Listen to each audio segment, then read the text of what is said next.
The lights died at 9:48 p.m. because of the storm, and by 1952, everything I knew about my life had shifted. I remember the exact moment because I glanced at my watch, one of those automatic habits from my time in the army.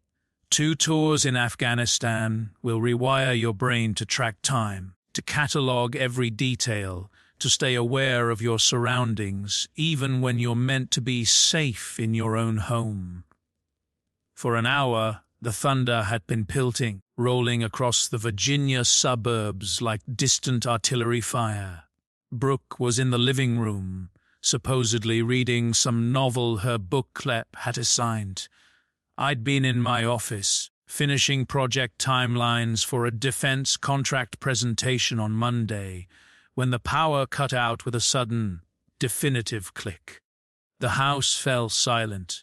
There was no hum from the refrigerator, no white noise from the air conditioning, just the hammering rain against the windows and the occasional crack of thunder. "Preston," Brooke's voice called from downstairs. "Did we lose power?" "Looks like it," I said. "I'll grab the flashlights from the basement."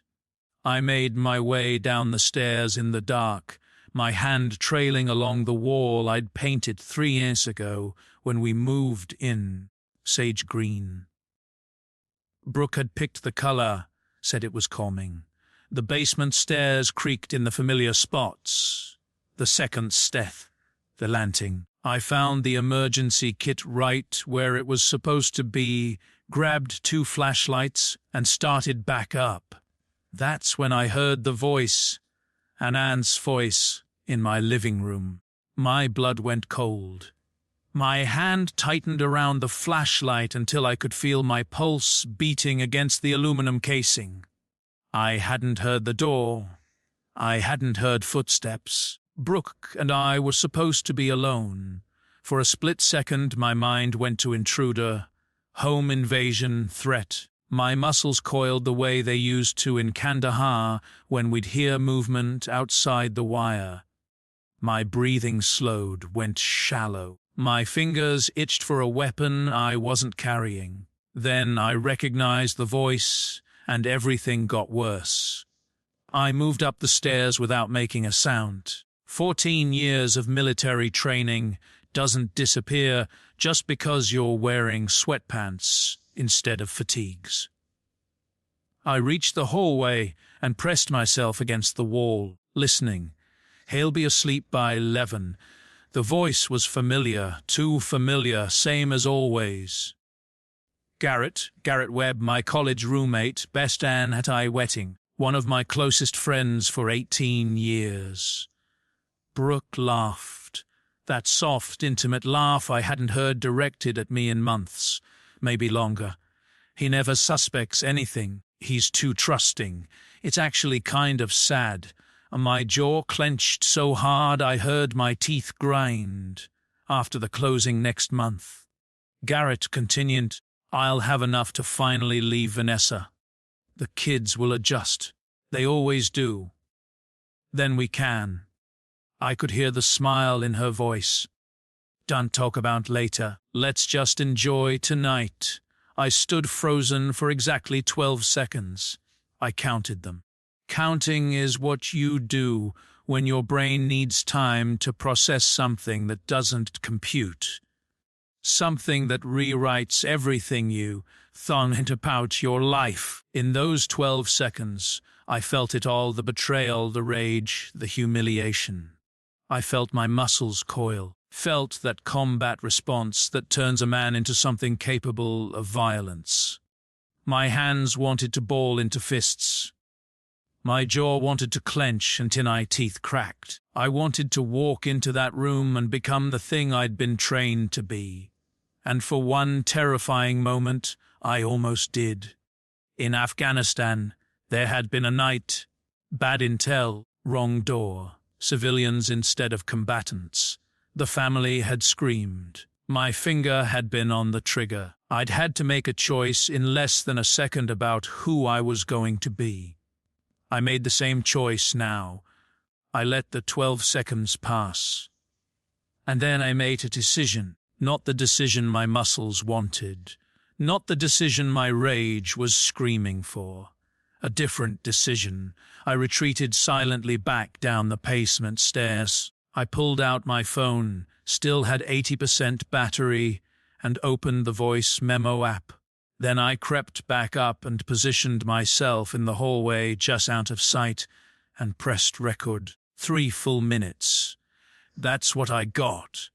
They talked about meeting times. Tuesdays when Vanessa had book club, Thursday afternoons when I was in Latings. They talked about the hotel downtown they preferred because the staff was discreet and the parking garage was underground.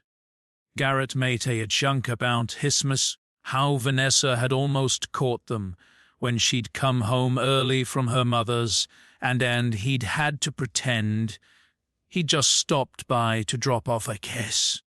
I thought I was going to have a heart attack. Brooke giggled. You weren't exactly calm yourself. Good thing Vanessa's oblivious. Why need to be more careful? I don't want to blow this, not when we're so close. 18 months. They'd been doing this for 18 months. I saved the recording, slipped the phone back until I park it, and walked into the living room. The flashlight beam cut through the darkness like a blade. I swept it across the couch and watched them freeze. Brooke's hand on Garrett's thigh, their bodies angled toward each other in that unmistakable way. Garrett had his arm draped over the pack of the couch, his fingers playing with a strand of her hair.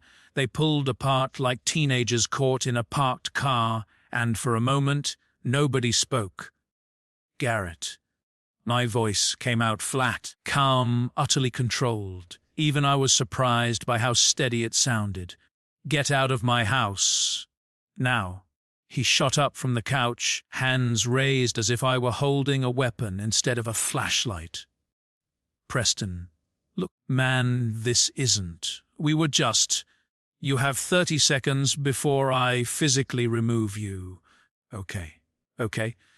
He was backing toward the door, stumbling over the coffee table. Just let me explain. 25 seconds. Pressed on.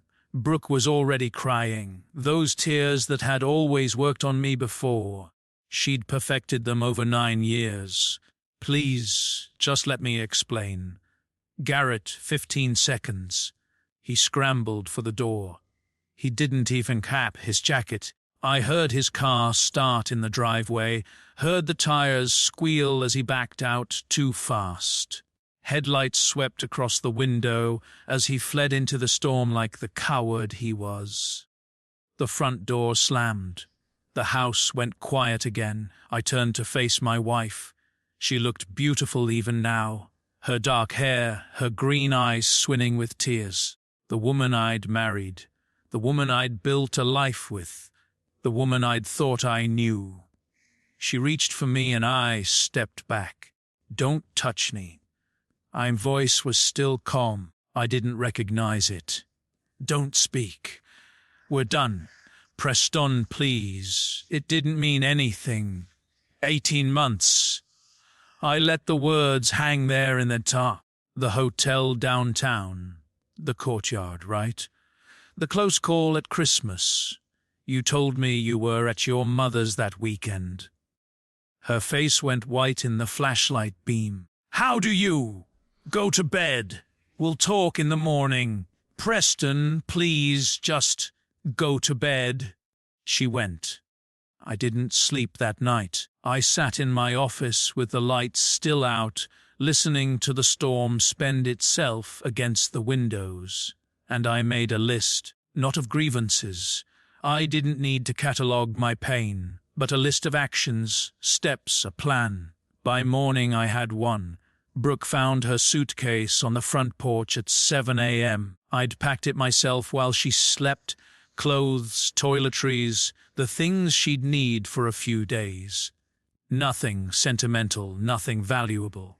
Just the basis. I was waiting in the kitchen when she came downstairs, still in her pajamas, her face puffy from crying or sleeping or both. She saw the suitcase through the window and turned to look at me.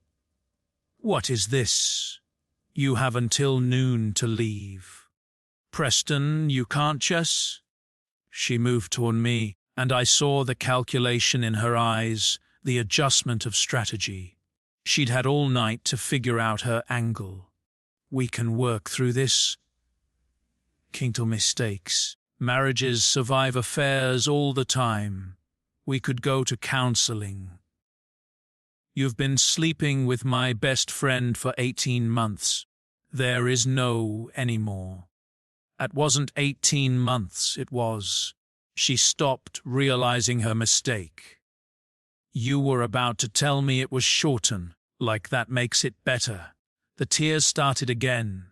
"It just happened. I was lonely, Preston. You're always working, always traveling for those contracts. You never talk to me about anything real. You come home and you're just not there. Not emotionally. That's your justification. I didn't communicate enough, so you decided to communicate with Garrett horizontally." She flinched. "That's not fair." "Fair." I laughed, and it sounded strange even to me. "Hallam, you want to talk about fair? You looked me in the eye for 1.5 years and lied. Every day, every kiss goodbye, every time you asked how my day was and pretended to care about the answer. All of it was garbage. I do love you." "Start." I held up my hand. "Just stop. You don't get to say that word to me anymore." She stared at me, and I watched something change in her expression. The tears drying up, the jaw setting, the mask slipping, the real Brooke emerging from behind the performance. The Brooke who'd been plotting with my best friend while I worked to pay for her lifestyle. "Fine. You want to do this? We'll do this." Her voice went hard. "But you're going to regret it, Preston. I'll take everything. The house, the savings, half your retirement. My attorney will destroy you. You should call a lawyer." I kept my voice pleasant, almost helpful. "You're going to need one." She stared at me for a long moment, trying to find the crack in my composure, the place where she could apply pressure. When she didn't find it, she grabbed the suitcase and slammed the front door hard enough to rattle the windows. I poured myself another cup of coffee, waited until I heard her car drive away, and called my father. Owen Mitchell arrived at 4 that afternoon, driving 3 hours from Richmond without complaint or hesitation. My father was 67 years old, retired from 40 years of family law, and still sharper than most attorneys half his age. He'd seen every kind of divorce imaginable, the ugly, the quiet ones, the ones that made headlines. He'd represented the wronged, and occasionally, when he was younger and less principled, the ones doing the wronging. He found me on the back deck, staring at the tree line without seeing it. "You're too calm," he said, settling into the chair beside me. "That worries me. Would you prefer I punch a wall?" "I'd prefer you to be human." He accepted the beer I handed him. "Talk to me." "So I don't." I told him everything. The blackout, the voices, what I'd heard, what I'd recorded. I told him about standing in that dark hallway with my fists clenched, about the 12 seconds where I counted instead of acted. He listened without interrupting, his expression never changing. When I finished, he took a long pull from his beer and stared out at the yard. "The recording is good, very good. But Preston," he turned to look at me directly, "don't let anger make you stupid. Make her regret this through strategy, not rage." "I'm not angry." "Bull." He said it mildly, like he was commenting on the weather. You're furious. You're just disciplined enough to put it in a box. That's good. That's how you end this. But don't pretend the box isn't there. It'll open on you when you least expect it if you do. I didn't answer. He was right, and we both knit. You need representation, not some general practitioner who handles wills and traffic tickets. Someone who specializes in this kind of war. You remember Diana Vance, the one you used to call the closer. She's the best in the state. Meticulous, ruthless when she needs to be. And she has a particular dislike for cheaters. Something about her first husband back in the day. He smiled thinly. Call her Monday. Use my name. What about Garrett? Dad's eyebrows rose. What about him? His wife doesn't know. Vanessa, she thinks we're all friends. She thinks her husband is faithful. She invited us to their daughter's birthday party last month. I bought the kid a bicycle. And you're thinking about telling her. I'm thinking about what's right. Dad was quiet for a moment. That's admirable, Preston, really. It's one of the things I've always respected about you, your sense of honor. He leaned forward. But Vanessa is a cart you once, and then it's gone. Right now, you have leverage that nobody knows about. Garrett doesn't know what you recorded. Brooke doesn't know the extent of your evidence. They think they still have secrets. Information is power, son. Don't waste it on righteousness when patience will serve you better. I didn't like, but I understood it. In war, you don't fire until you have the best shot. This was no different. Your mother, I said. When she left, did you want to tell everyone what she'd done? His jaw tightened. It was the closest I'd seen him to losing composure in years. Every day for months, I wanted to take out an ad in the paper listing every motel she'd met him in, but you didn't. No. I waited. I was strategic. And when the divorce was final, I had my children, my dignity, and most of our assets. He looked at me. She had a tennis instructor with a drinking problem, and a lot of regret. Sometimes the best revenge is being the one who came out ahead. I called my sister that evening. Tessa was 34, a forensic accountant, and the most stubbornly loyal person I'd ever known. When we were kids, she'd punched a boy twice her size for calling me a name. I don't remember anymore. She hadn't changed. Hey, Tess, you sound weird. What's wrong? I told her. The words came easier the second time, like the story was starting to calcify into something I could observe from a distance instead of something happening to me. The silence on the other end of the line was terrifying. Tess, I'm here. Her voice was tight, controlled. I recognized it. I'd sounded the same way the night before. Give me a minute. I waited. Okay, she said finally. I'm going to ask you one question, and I need you to answer honestly. Go ahead. Are you planning to do something stupid? Because I need to know if I should be driving to your house right now instead of having this conversation over the phone. No, I'm not going to do something stupid. Promise me.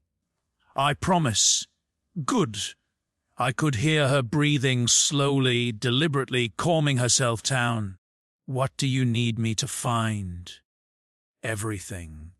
Bank records, credit cards, anything that shows how long this has been going on and how much money she spent on it. Any money she might have moved without my knowledge. Give me a week. Thank you, Tessa. Don't thank me. Just promise me you won't do anything stupid before I can help you do something smart. I almost smiled. I thought I already promised that. You did. But you're a man whose wife just cheated on him with his best friend, so I'm going to need you to promise it twice. I promise. I'll call you in a week. And Preston. Yeah.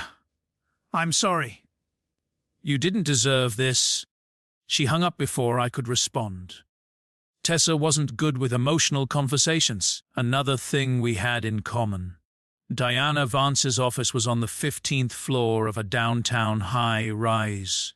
All glass and chrome and carefully curated minimalism. No family photos on the desk, no plant softening the edges, just diplomas, awards, and a view of the city that said, "I didn't get here by being gentle."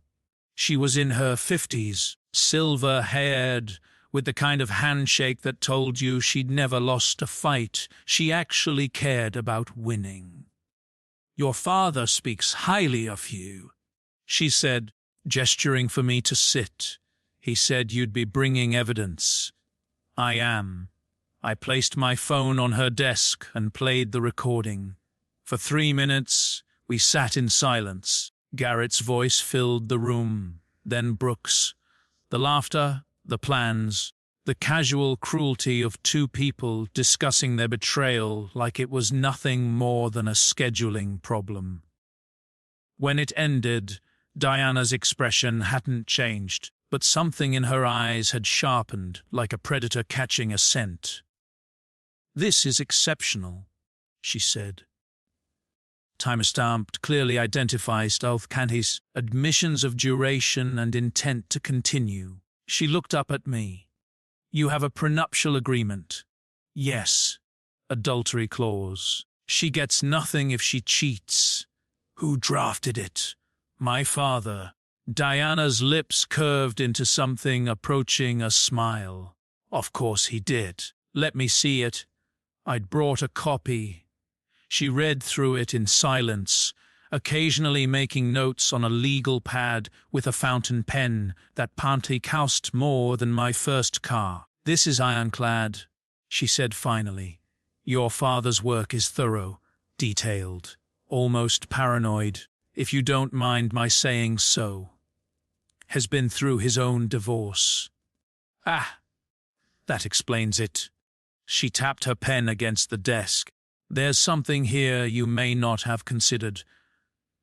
The prenup protects assets acquired during the marriage, but it also means you can claim any marital funds she's moved without your knowledge. If she's been siphoning money, can you find out? I can subpoena records once we file, but it would be faster if you had someone who could do preliminary investigation. A forensic accountant, perhaps." "My sister." Diana nodded approvingly. "Family is useful in these situations. Have her send whatever she finds directly to me. Time is of the essence. We want to file before your wife has a chance to move assets or construct a narrative." Tessa delivered on Wednesday, 5 days after the blackout. She drove up from her apartment in the city, walked into my house without knocking, and dropped a folder 3 inches thick on the kitchen table. Her face told me everything before she said a word. "How bad?" I asked. "Sit down." We spread the documents across the table like battle plans. Credit card statements showing 23 hotel stays over 18 months. The Courtyard downtown, a boutique place near the airport, twice at a resort 3 hours away. Charges at jewelry stores, a necklace, earrings, a bracelet. Gifts that had never appeared in our house because they'd never been for me. "Look at the dates," Tessa said, pointing. "This one here, March 14th. You were in California for that contract meeting." She told me she was visiting her college roommate. "And this one, June, 4th of July weekend." I remembered. I'd been at Fort Bragg for a reunion with my unit. Brooke had said she wanted to stay home. "There's more." Tessa's voice was gentle. which meant it was about to get worse. She pulled out phone records. I couldn't get the content. That would require subpoenas, but I got timestamps and frequency, calls and texts to Garrett's number. How many in the past year? 1,247 texts, 203 calls. I let that number sink in. Over 1,000 times. My wife had reached out to my best friend 3 times a day on average, and I'd never noticed. I'd been too busy working, too busy sussing, too busy being the dependable idiot they were laughing about in my living room. And this. Tessa pulled out a bank statement. She opened a separate account 8 months ago. Little transfers from your joint savings. Never more than a few hundred at a time, irregular intervals so it wouldn't show up on any alerts. How much? $47,000. I stared at the number. She was pilting a Renway. She was preparing to leave me. She just wanted to do it on her terms, with my money in her pocket. I thought about all the times she'd mentioned, stressed about finances, about needing to cut back on spending. She'd been stealing from our future while telling me we needed to be more careful. I'd even felt guilty about it, thought maybe I was being irresponsible with the household budget. There's one more thing. Tessa handed me her phone. I went through the cloud account you both use for photos. I was looking for metadata, timestamps, anything that would show where she really was during her work trips. Photos filled the screen. Brooke and Garrett at a resort, beach cabanas, sunset dinners, her in a bikini I'd never seen. The metadata showed Cabo San Lucas. The date was during a work conference she'd supposedly attended alone.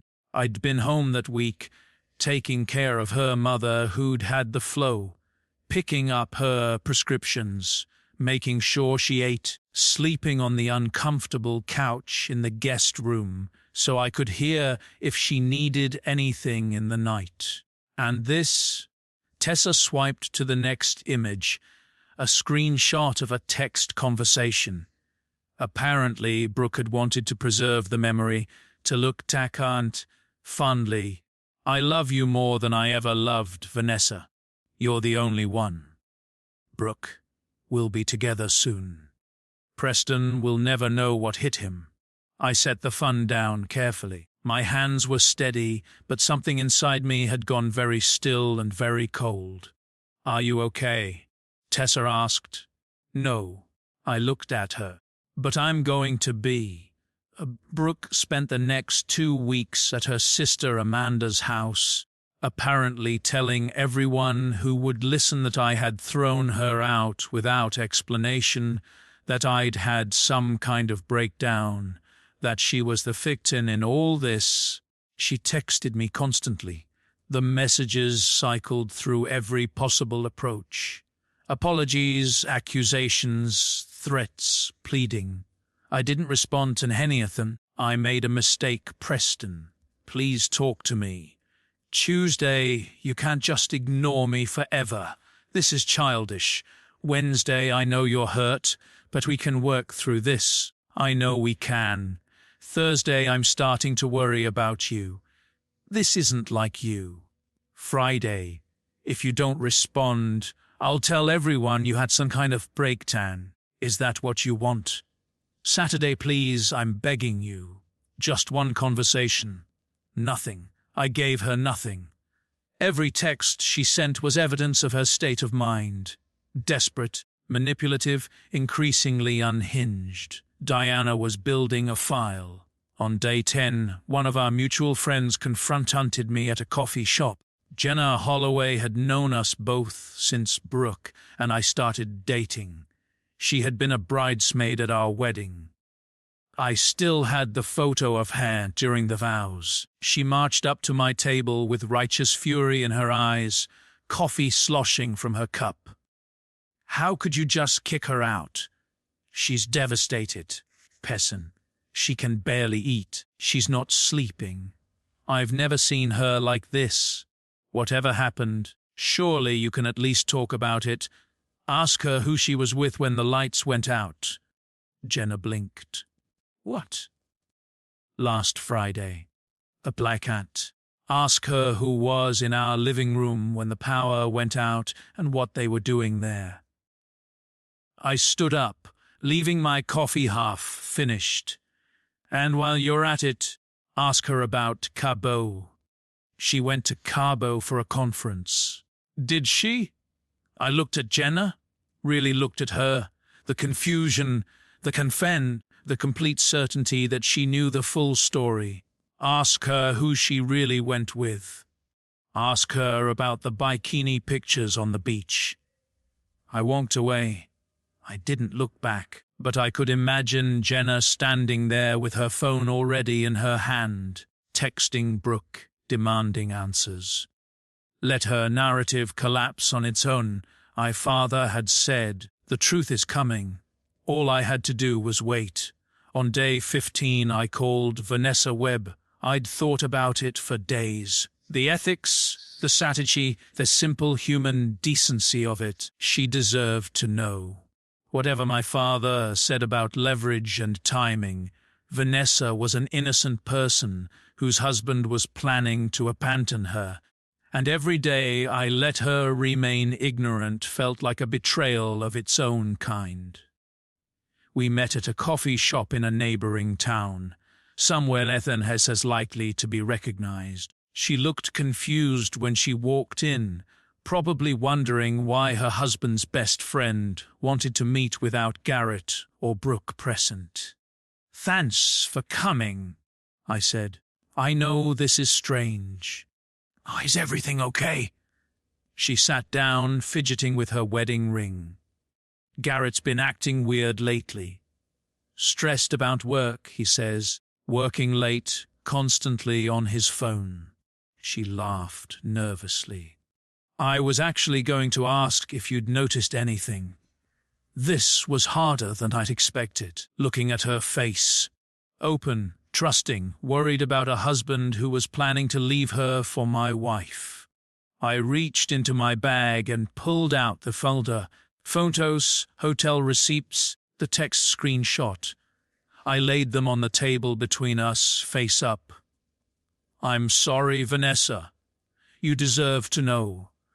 I watched her face as she looked in the evidence. First confusion. Why is Preston showing me pictures of Brooke at a hotel? Then recognition. Wait, is that Garrett's arm in the frame? Then the slow, terrible understanding that everything she'd believed about her life was a lie. When she got to the screenshot, I love you more than I ever loved Vanessa, she made a sound like she'd been punched in the stomach. How long? She whispered. 18 months. I found out the night of the blackout. They were in my house. She covered her face with her hands, and for a long moment she just breathed. When she looked up again, her eyes were red but dry. I found statements. She said 6 months ago, offshore accounts. He said it was tax planning, that his accountant had set it up, that I wouldn't understand the business side, because real estate is complicated. She laughed bitterly. I believed him. I always believe him. How much? I don't know. Hundreds of thousands, maybe. He's been hiding real estate income for years. She looked at me, and something fierce had entered her expression. He was building an escape fund. For them. We sat in silence for a moment. Two people whose spouses had been planning a future together at our expense. Then Vanessa straightened in her chair, and something changed in her demeanor. What are you going to do? She asked. I've already filed. Diana Vance is handling my divorce. Vance. Vanessa's eyebrows rose. My cousin used her in her divorce 5 years ago. Took her husband apart piece by piece. He was a doctor. thought he was untouchable. He's still paying her alimony.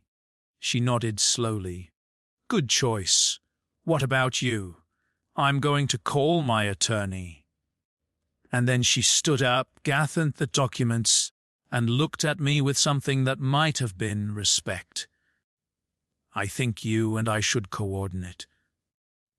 If we're both going to burn, then we might as well make sure the fire's hot enough to finish the job. I shook her hand. We had an alliance. Garrett was served at his office on day 18. I wasn't there, but I heard about it later. The process server walking past the receptionist like he owned the place, into the conference room where Garrett was meeting with his business partners, dropping the papers on the table in front of everyone. Divorce filing, custody petition citing moral unfitness, request for forensic accounting of all business assets and offshore holdings. His face apparently went white as paper. Dylan Pierce, the senior partner, the one who'd insisted on morality clauses in their operating agreement because he was a deacon at his church, asked what was going on. Garrett couldn't even answer. I got a text from an unknown number that evening. You did this. You ruined everything. This isn't over. I stated without responding. Evidence. Brooke was served the next day at Amanda's house. I'd made sure the filing included a reference to the audio recording and the photographic evidence. I wanted her to know exactly how thorough I'd been. Her attorney called Diana within hours, his voice apparently shaking. Diana's response was brief. The prenup is clear. Your client violated the adultery clause. She gets nothing. We can do this quick and clean, or we can do it in court where the recording becomes public record. Your client's choice. Day 20. Brooke showed up at the house. I'd changed the locks the week before. One of the first things I'd done after she left. I was in the kitchen when I heard her car pull up. Then her key failing in the lock. Then her fist pounding on the door. Preston, let me in! This is my house. 2. I didn't respond. I know you're in there. We need to talk about this like adults. You can't just throw away 9 years because of one mistake. One mistake. 18 months of lies. 1,247 texts. $47,000 in stolen money. One mistake. Preston, please. I'm sorry. Okay? I'm sorry. Just let me explain. I picked up my phone and dialed the non-emergency police line. Hello. I need to report a trespassing incident. My estranged wife is attempting to enter my property after being asked to leave. Through the door, I could hear her screaming, crying. Clayton. By the time the officers arrived, she was sitting on the porch steps. Mascara streaked down her face, playing the victim for all it was worth. Sir, she says this is her home, too. One of the officers said when I finally opened the door. We're in divorce proceedings. She moved out 3 weeks ago at my request. I've asked her multiple times not to come to the property. They looked at each other. One of them nodded. They escorted her to her car.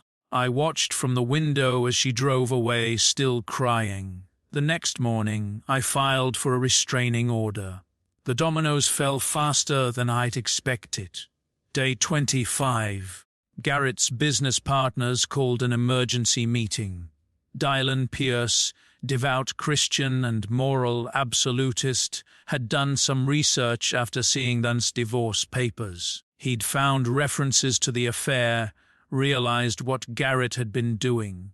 Their operating agreement had a morality clause. No affairs, yo kenanti heya. Nothing that could damage the company's reputation. Dullen invoked it and initiated a forced buyout at reduced valuation. You can fight it, Garrett's attorney apparently told him, But that means litigation, which means discovery, which means every detail of your affair becomes part of the public record. Garrett didn't fight it. He couldn't afford to. Week 5. The mutual friends who'd taken Brooke's side began switching their allegiance as the truth trickled out. It happened slowly at first. A text here, a call there, then faster as the story spread.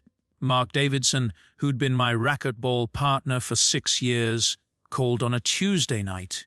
"I just heard," he said, his voice heavy. "About Garrett, about everything. God, Preston, I can't believe I told Sarah to check on Brooke. Said you were probably overreacting to some small thing. You didn't know. I should have. You're not the overreacting type. If you threw her out, you had a reason." He exhaled. "I feel like a fool. Tom Beckett, who'd been at our wedding and every birthday party since, showed up at my door with a bottle of scotch and an apology. I let Brooke cry on my wife's shoulder for 2 hours," he said. "She told us you were having some kind of breakdown, that you needed help. I almost called your father to suggest intervention." He shook his head. "I'm sorry, man. I should have called you first, should have heard your side." "It's fine," she was convincing. "That's the thing, isn't it?" She was. Makes you wonder what else she sold us over the years. I didn't have an answer for that. Neither did he. Jenna Holloway called me to apologize. She'd confronted Brooke about Cabo, and Brooke's stammering denials had told her everything she needed to know. "I am so sorry, Preston. I had no idea." She was so convincing, and the way she described it. "It's fine, Jenna. She's been convincing me for 1.5 years. And Amanda kicked out. I heard about it through the grapevine. Amanda's husband had found out about the affair and put his foot down. I won't have someone who could do that living under my roof," he'd apparently said. "It's disrespectful to our own marriage." Brooke was running out of places to go, running out of people willing to believe her story. And she was getting desperate. She showed up at my office, made it past the front desk somehow, probably told them she was my wife, that there was an emergency. I was in a meeting when my assistant knocked on the door.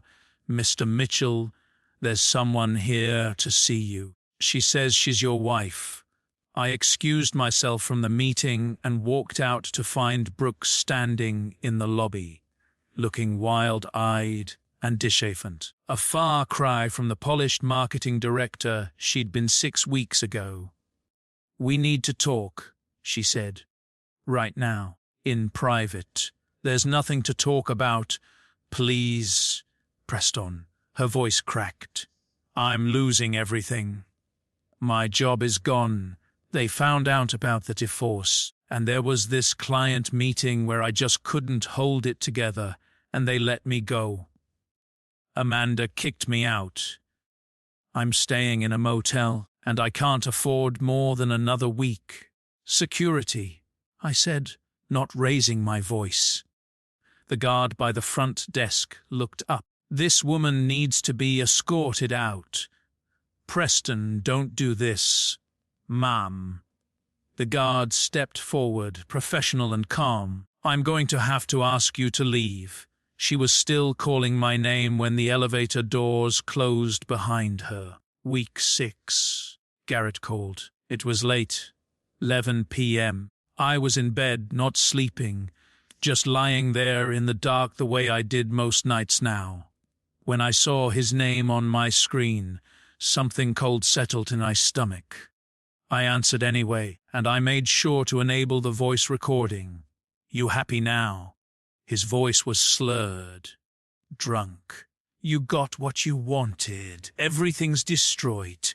My kids won't talk to me. My partners are screwing me on the buyout. Vanessa's attorney is going through my accounts like a bloodhound. You destroyed your own life, Karen. I just turned on the lights. Oh, that's rich, he laughed bitterly. Mr. Perfect Preston. Mr. Calm under pressure. You think you're so much better than me. I never slept with your wife. So yes, actually I do. You want to know something funny, something that'll really get you going. His voice dropped, turned mean. Brooke and I used to talk about you, about how oblivious you were, how easy it was to lie to you. She'd come to bed with you after she'd been with me, and you never even suspected. I didn't respond.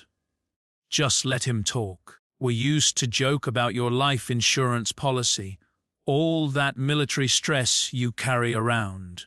Maybe one day you'd just check out early, sunk eyes do, you know, and then she'd be free and wealthy. We'd be together and you'd be gone, and nobody would even question it. I stopped breathing. Not that we were going to do anything, he added quickly, some dim survival instinct recognizing he'd said too much. Just talk. Just joking around. But man, Preston, she really doesn't love you. She never did. You were always just a paycheck to her. I was recording. I always recorded now. Force of habit? Thanks for calling. Garrett, I said. Good luck with your divorce. I hung up and sat in the dark, listening to my own heartbeat. They'd joked about me tying. They'd fantasized about a world where I was gone, and they could have each other and my money. And that was supposed to be humor between lovers. I sent the recording to Diana the next morning. She called back within an hour. This isn't grounds for criminal charges, she said, but in terms of demonstrating character, establishing pattern of behavior, showing the court what kind of people we're dealing with, this is gold. Use it with pleasure. That night, I had the nightmare for the first time. I was back in the hallway, the dark hallway, power out, rain hammering the windows. I could hear their voices from the living room, the laughing, the planning, the casual betrayal.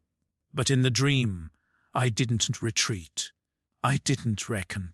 I walked into the living room with my hands already forming fists, and I became the thing I'd trained myself not to be. I woke up gasping, my sheets soaked with sweat. The nightmare came back every few nights after that. Same scene, same ending. Sometimes Brooke was crying in the dream, begging me to stop.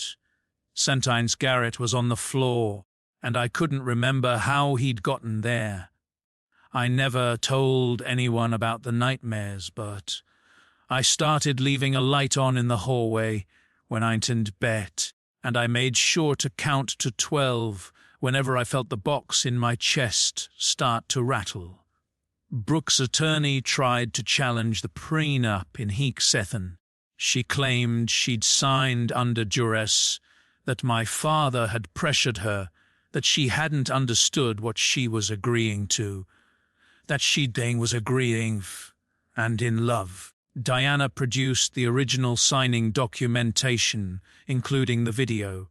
My father, paranoid even in happy times, had insisted on filming the signing. The footage showed Brooke reading every page, asking intelligent questions, laughing with me about how old-fashioned it all seemed. Her own attorney was present, nodding along, confirming she understood every clause. At the end, she'd kissed me and said, "This is just paperwork, babe. What matters is that I love you." The judge dismissed the challenge in less than 10 minutes. Mediation came 2 weeks later. Brooke arrived with her attorney, a man named Craig Linton, who looked like he'd aged 10 years since taking her case. I almost felt sorry for him. Almost. "My client is prepared to negotiate," Linton said.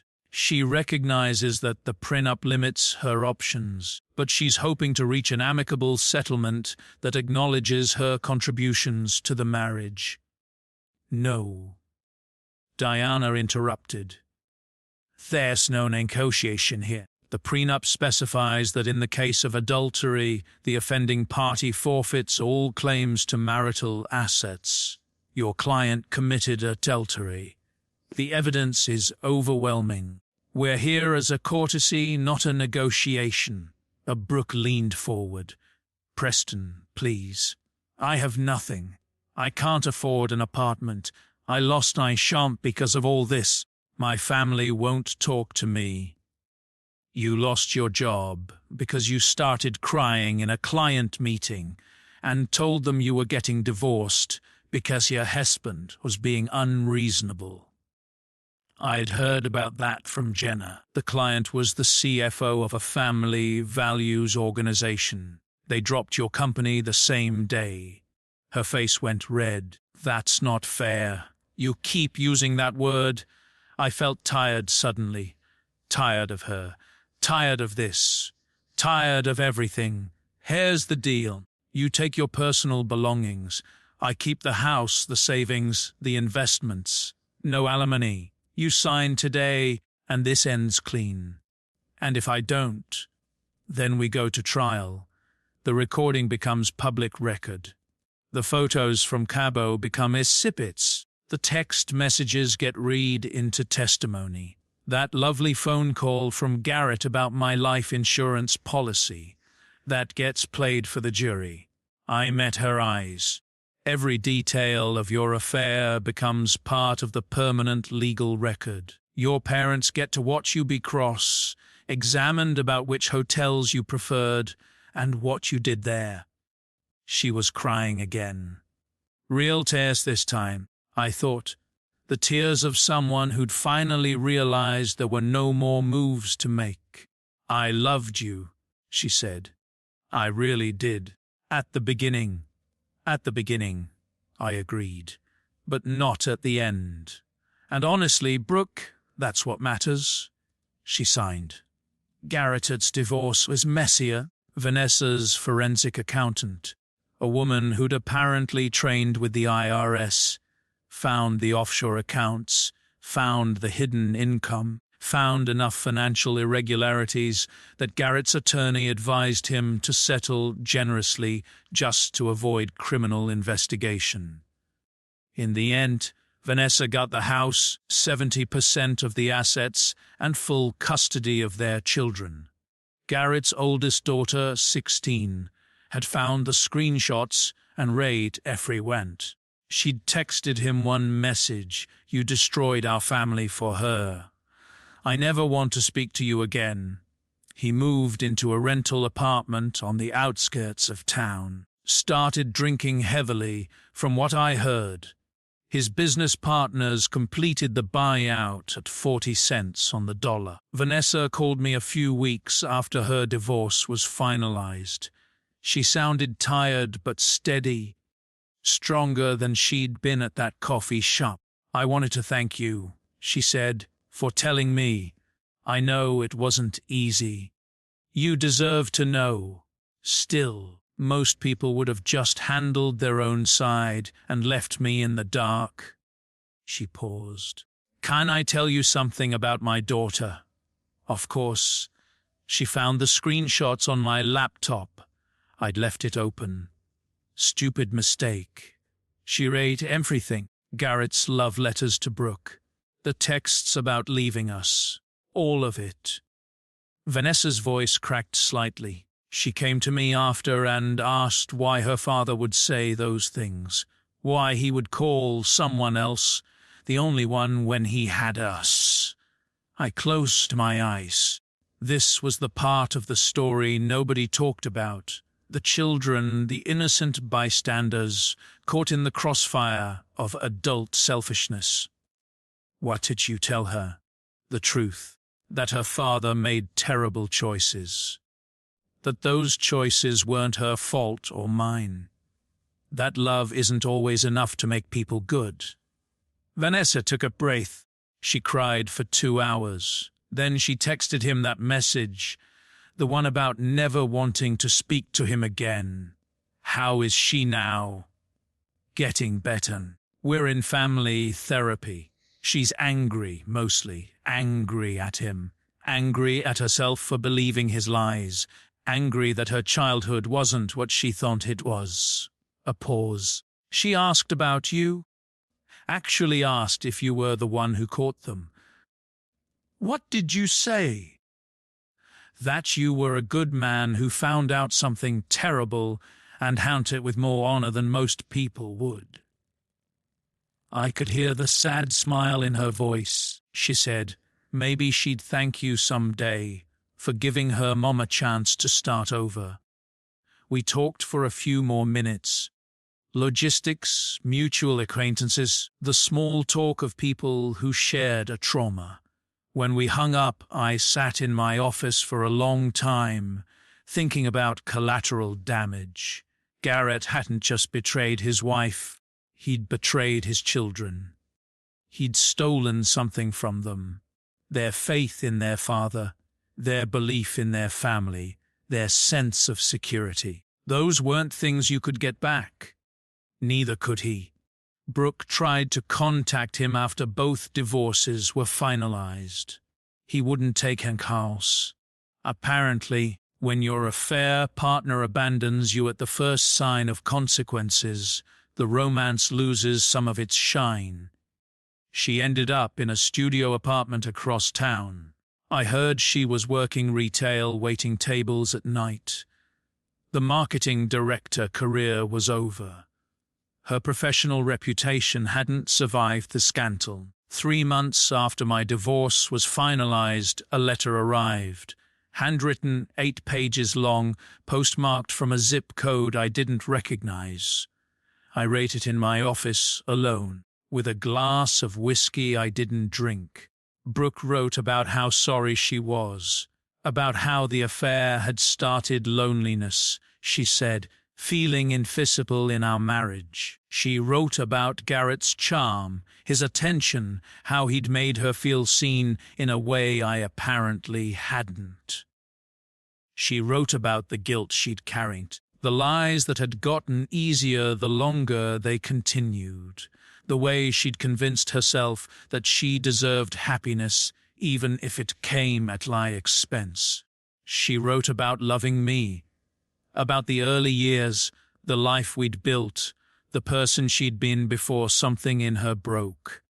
She wrote about regret. I finished the letter. Read the last line. I hope someday you can forgive me, even if I know I don't deserve it. Then I put it in the paper shredder and watched it turn to confetti. I didn't feel angry. I didn't feel satisfied. I didn't feel much of anything. I just felt done. My father came to visit the week my divorce is finalized. We sat on the back deck with beers, watching the sun go down, not saying much. You handled this with more grace than most men could, he said eventually. I don't feel graceful. I feel empty. That's healing. He took a drink. The anger kept you full. Gave you something to focus on, something to fight. Now you need to fill that space with something better. I thought about that, about the box I'd put my fury in, how it had served me, how it had kept me focused on the plan when I wanted to scream or break something or become the person in my nightmares. Did it ever go away? I asked. When Mom left, he was quiet for a long moment. The sun was halfway below the tree line now, painting the sky orange and pink. No, he said, frowning, but it got smaller. And eventually, I didn't notice it most days. He looked at me. You'll get there. Just give it time. How long? Different for everyone. For me, it was about 3 years before I could hear her name without my jaw tightening. 4 years before I could see her at your graduations without wanting to walk out. He finished his beer. Now I just feel nothing. She's someone I used to know, someone who made choices that hurt us, but she doesn't have power over me anymore. Do you regret how you handled it? The divorce? Not once. He met my eyes. I was strategic. I was patient. I didn't let anger make me stupid. And when it was over, I had my dignity, my children, and a life I could repent of. She had a tennis instructor who left her for someone younger 2 years later. He smiled grimly.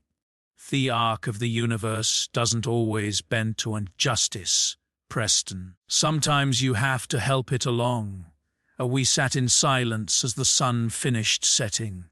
Then my father stood, clapped me on the shoulder, and said, "I'm proud of you, son. For what it's worth, it was worth a lot."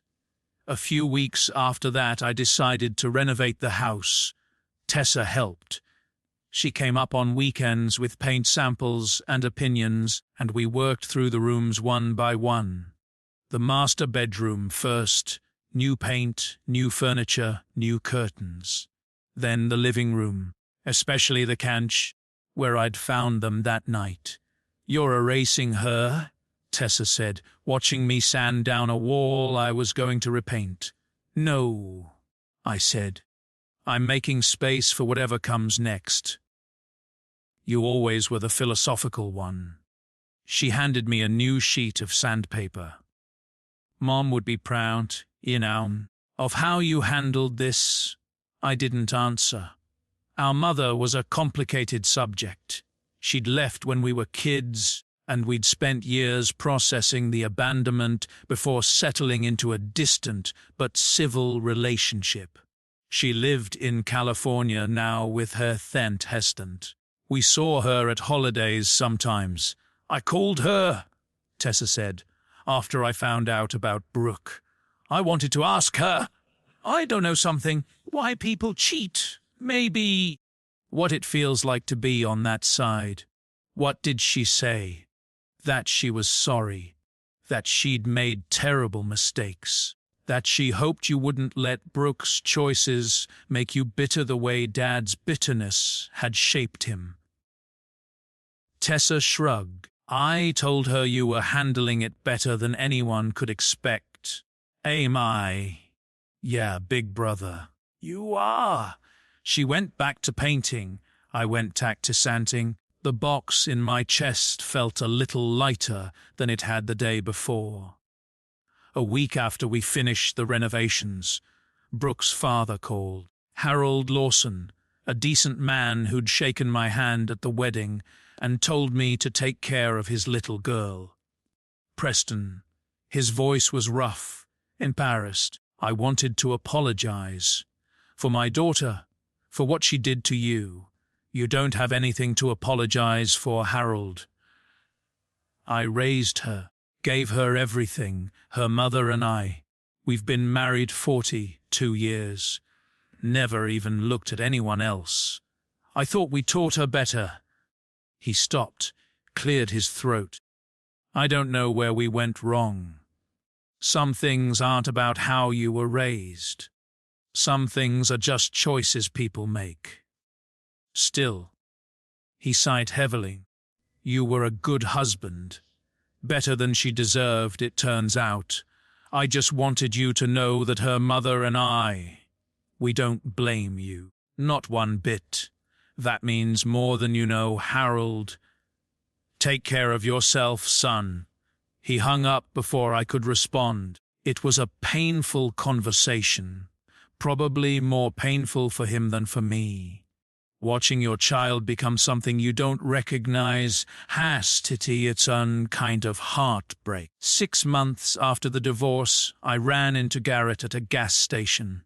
He looked like hell. 20 pounds heavier, clothes wrinkled, the kind of stubble that comes from not caring rather than from style. Our eyes met for a moment. Neither of us moved. "Preston." His voice was rents. "Didn't expect to see you." "Garrett." He looked at my car, at my clothes, at whatever he could see of my life. "You're doing well." "I am." "Good." He swallowed hard. You deserved better than what I've—" He stopped, shook his head. I don't even know what to say. I finished filling my tank, replaced the nozzle, and walked around to the driver's side. "Garrett," he looked at, "you were my best friend for 18 years. You were the best man at my wedding. I let that sit. And you threw all of it away. There's nothing left to say." I drove away without looking back. That night I had dinner with Elise Warren. I'd met her 3 months earlier at a charity gala for veterans, a trauma surgeon who volunteered her surgical expertise for guys coming back with injuries. She'd walked up to me while I was trying to figure out how to politely escape and said, "You look like you'd rather be literally anywhere else." 3 hours of conversation later, she'd given me her card. I'd waited 2 weeks to call. When I finally did, she laughed and said, "I was starting to think you'd lost it. I wasn't sure if you were serious." I'm always serious. Ask anyone who's worked with me. A pause. But I'm also patient. Takes a while for some people to figure out what they want. 3 lunches of dinners, conversations, long walks through parks neither of us had visited before. She knew about my divorce. I told her early, not wanting to build something on omissions. She'd listened without judgment. "People mess up," she'd said. "Doesn't mean you're broken. Just means you picked wrong the first time." And we sat across from each other at a corner table, wine between us, and she was telling me about a surgery that had gone wrong, and then right, and then almost wrong again, before she'd pulled off what she called a einen miracle of stubbornness. "Oh, you love it?"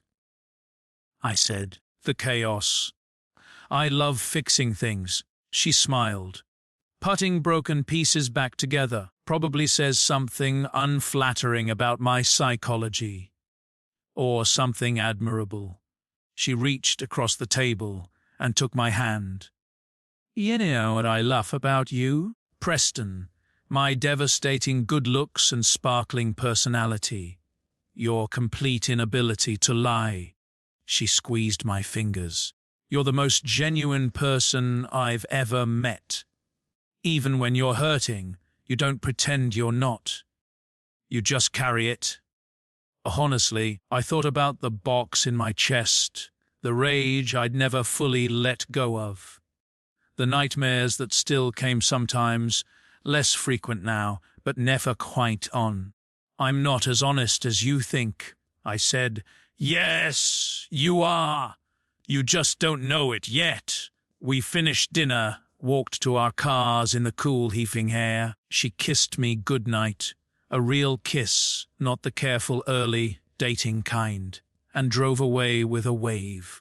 I sat in my car for a few minutes before starting the engine, thought about everything it had taken to get here. The blackout, the voices in the dark, the 12 seconds of choice. 9 months ago, I'd stood in a dark hallway and listened to my life fall apart. Now I was building something new, something real, something that didn't depend on lies or settling or closing my eyes to the truth. The storm had passed, and I was still standing,